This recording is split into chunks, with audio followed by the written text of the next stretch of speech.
Hello everyone! Today I will be reviewing Ghostbusters Frozen Empire, the fifth film in the Ghostbusters franchise, or the fourth film in like the main canon Ghostbusters franchise.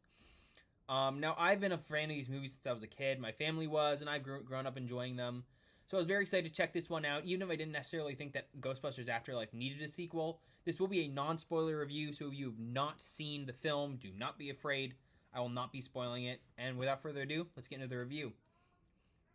Now, some of my criticisms with the film, the plot and the script are fairly basic, fairly predictable. The movie has some interesting pacing where it feels kind of slowly paced throughout the first two-thirds, and all of a sudden intensely ramps up during the third act. Very interesting, unique pacing, and there's definitely a lot going on, a lot of character motivations, a lot of plot lines, a lot of different plot threads. Very intense for a Ghostbusters movie. Very lore heavy. I know a lot of people kind of take issue with the Ghostbusters franchise nowadays with how it's a lot more about nostalgia, which people find weird since the original was just a goofy comedy and now it's like supposed to be seen as this big epic lore nostalgic franchise. And I get that, but also as someone who grew up with these movies, I don't know, I just have fun with all the little tributes and references and things like that. But I can definitely see how that would be a bit of a problem in this one, although I don't think it's as horrible as some people may make it out to be. But yeah, this movie's got a lot of things going on in terms of plot and pacing, and it's just a little bit messy.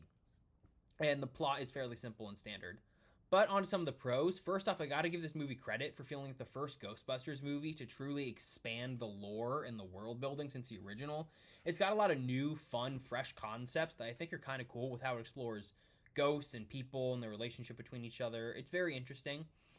Whole cast is consistently doing pretty good. McKenna Grace, once again, is the best part of this, is Phoebe. She's a lot of fun. Paul Rudd's funny.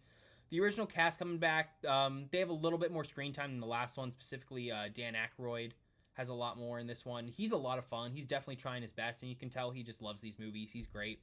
And all the original Ghostbusters and all the returning cast from the last movie are pretty solid, too. The movie's got a lot of very, very solid jokes. I like some of the returning cast members, like from the very, very original that weren't in the last one. It's got like probably more horror scenes than any other Ghostbusters has had since the original. It's got some good scary moments. The villain is legitimately pretty scary, even if he is kind of like single focus, but it's a Ghostbusters movie, so who cares? You know, it's got some good scary moments and entertaining, thrilling third act. It's a great use of music. Of course, it's great to hear that song again. And it's just a good, fun, nostalgic, funny time. Is it like this movie that like excels by insanely high standards? No, but it's fun. You know, it's a Ghostbusters movie. And I don't think it has the same strong emotions as Afterlife. It isn't as focused as Afterlife.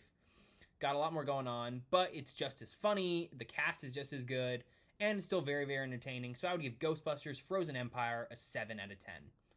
I hope you guys like this video. Coming up tomorrow, my ranking of all 5 Ghostbusters movies. Hope you guys like the video, and I'll see you all soon. Bye for now.